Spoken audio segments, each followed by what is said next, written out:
Hello everyone, welcome back to another episode of r/ProRevenge. In today's episode, park your car in a danger zone. Good luck to find it back. This will be a long one, so grab some popcorn. Before we get started, make sure to subscribe so you will never miss a video. So let's get started. Park your car in a danger zone. Good luck to find it back. This is the story of Mike. Mike managed the warehouse of a hospital. Said hospital was built in the 50s in the center of the town. The stadium is on one side, the justice hall in another, and schools on a third side. There is also a caserne and 2 other medical buildings around. So the streets are crowded with cars searching for a parking. One day, when opening the gate of the landing dock, Mike noticed a little car parked in the hospital internal court, near the 2000L liquid oxygen tank. Of course, it is absolutely forbidden, because this is a private property. The court has been planned before 35T truck was the norm, and maneuvering is already difficult, and liquid oxygen is explosive. A car or a truck hitting the tank would be a major hazard. It was a small Italian car. No advertisement. But it was the kind commonly used as second car or to travel in the Dolomite Mountains where the roads are very narrow. So Mike makes some calls. The car is not owned by someone of the warehouse or the nursing staff. No doctor have such a small car. The reception made public announcements asking visitors to move the badly parked car, to no avail. By 18H, the car is gone. Okay. Problem solved. The day after, the car is there yet. Same calls with same result. Mike called the police. But the police cannot make it towed because it is a private place. And towing company won't do it without a police query. By chance, that day only lorries came to unload medical materials. When it is time to close the warehouse, the car is gone once more.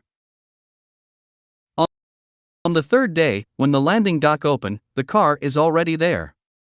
And now that is a real problem. A 35T truck from Germany must come this day. There is no way it can reach the dock without tilting the car and the liquid oxygen tank. It has become a clear and present problem of security. All the warehouse team exchanged ideas on what to do, but all feasible solutions have already been tried.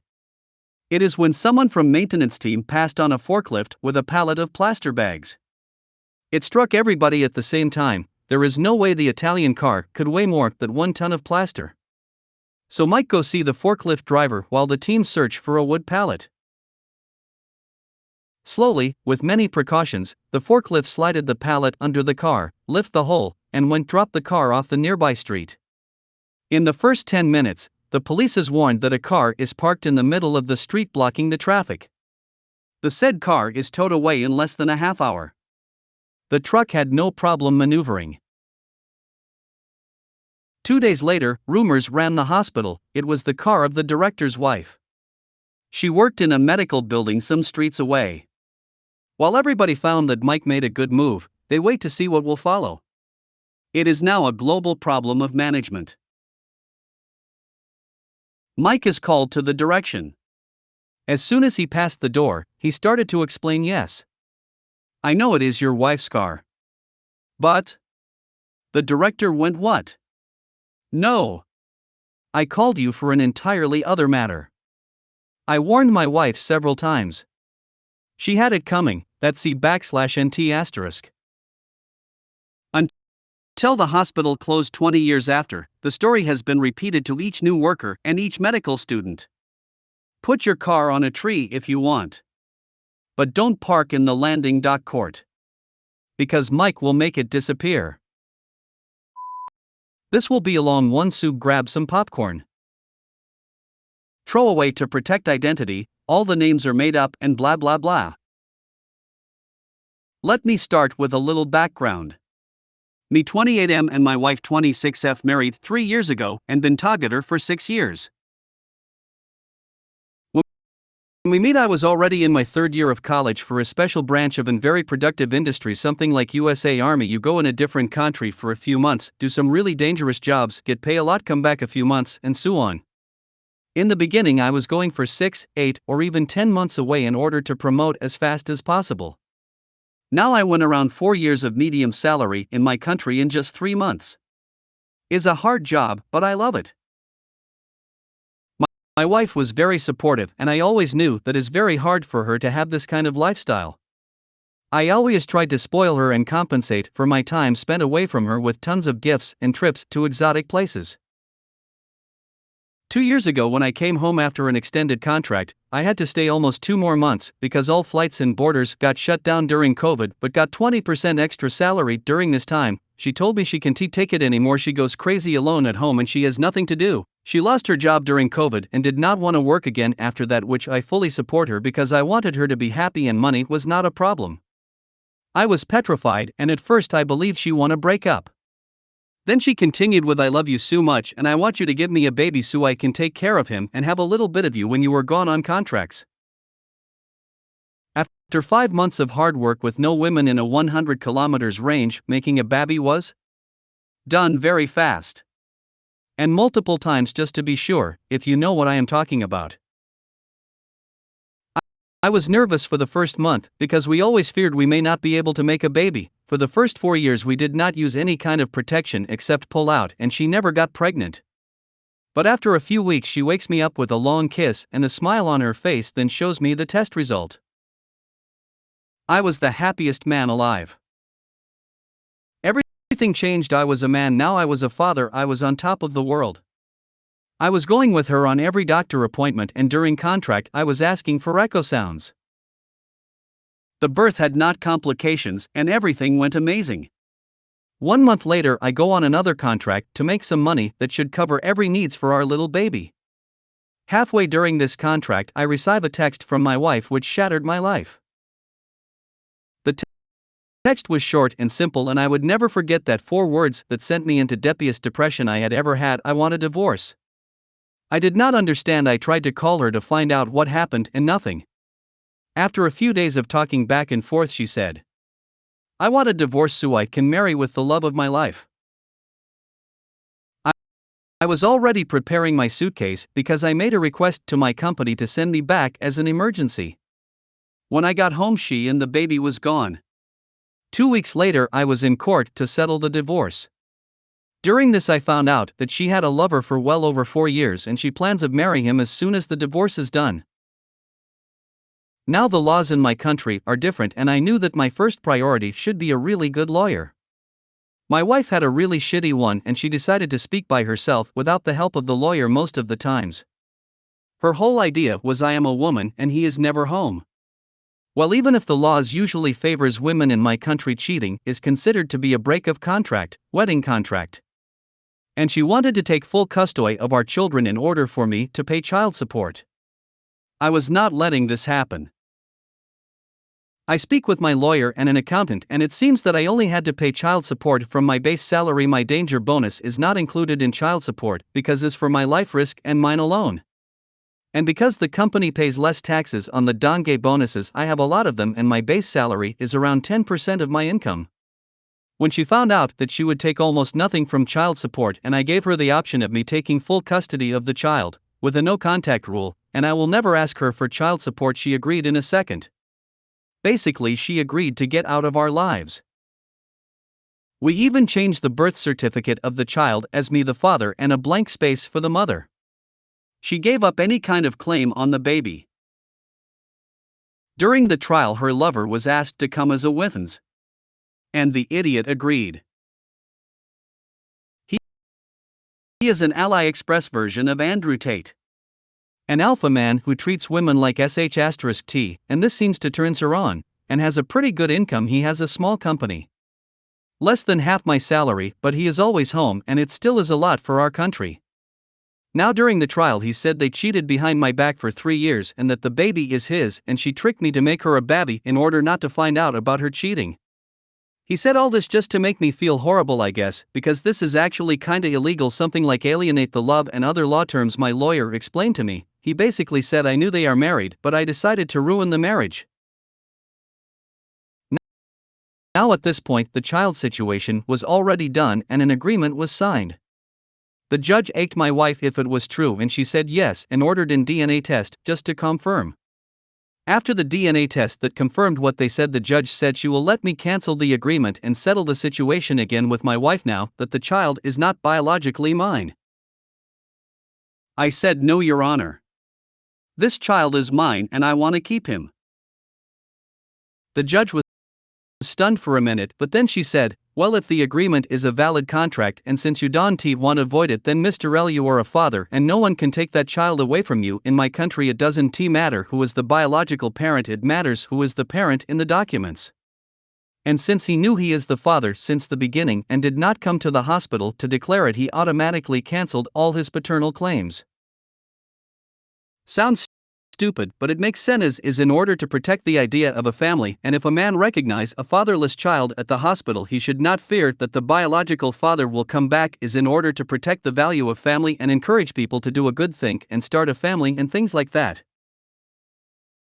Now the divorce was over, I got my baby and my wife was out of my life.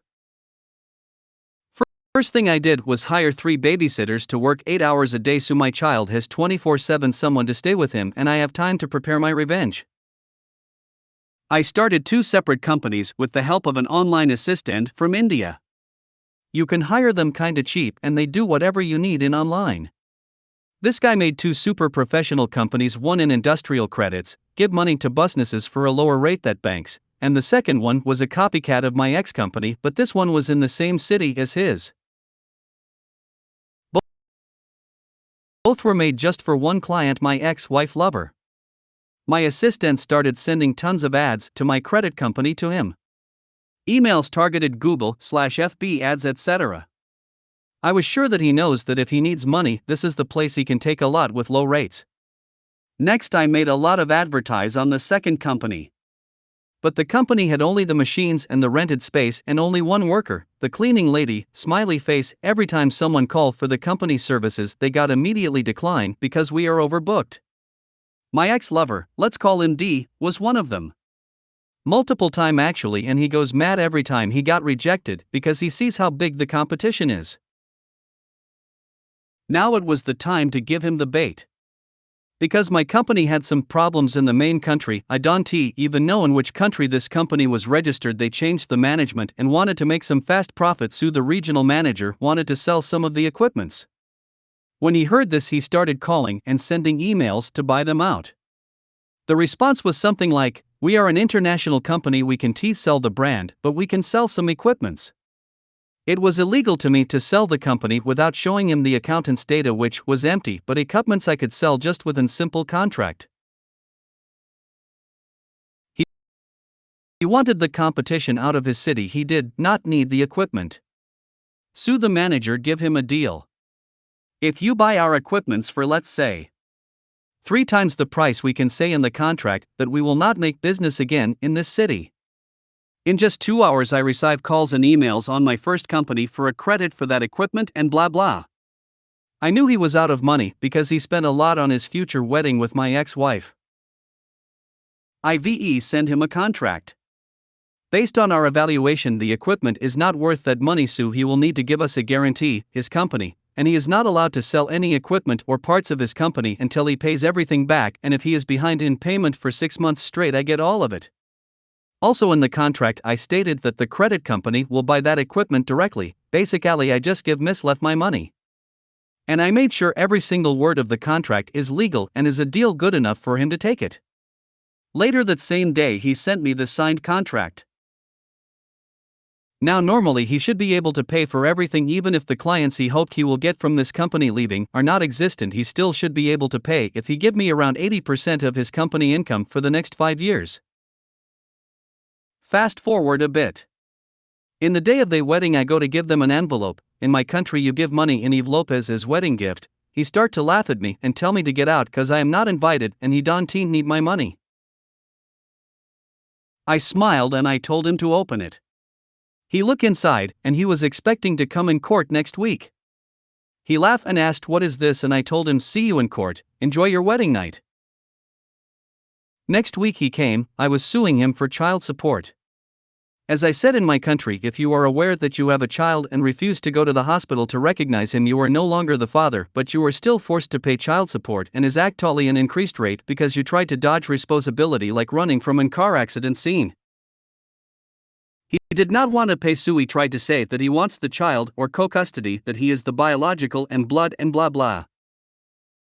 This made me happy because I wanted to drag the trial as much as possible to drain him of all his money. But I couldn't. After the judge saw all his declarations during the divorce trial, she ended the trial really fast and forced him to pay me 40% of his and his company income, since the child was born, until he will finish college or I get married. And guess who did not manage to pay? And guess who is the new owner of his company? Now I don't work anymore, I just run his company and spend almost all my time with my child. Update.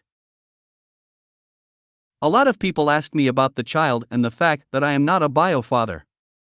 I answered to some comments, but I want to put this answer here so people will stop asking.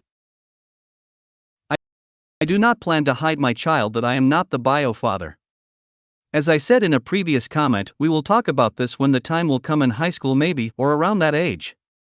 Until then I will try to be the best friend and paternal figure I can be, and my child decides to go to the bio-father, then I will not have any objection. Dive into bonding? I need this child more than you think. After all that happened, I don't want a relationship anymore, and I am very lonely in being financially free. I have no purpose in life anymore. And about the statistic, yes, statistics do not lie. And I did punish paternity fraud. But I punished the idiot who did it, not the innocent child. I harass him every month if he is one day late on child support, and I have a lawyer on payday just to mess with him and scare him with another court call. I do not give a f about every man and blah blah. I take care of myself and my child, and other people's are not my business. If you are so insecure that you think I must punish my child so women will be scared to cheat on you, then maybe you are the problem. If you made it to the end of the video, thanks for watching. Don't forget to like, subscribe and share, and we will see you in the next video.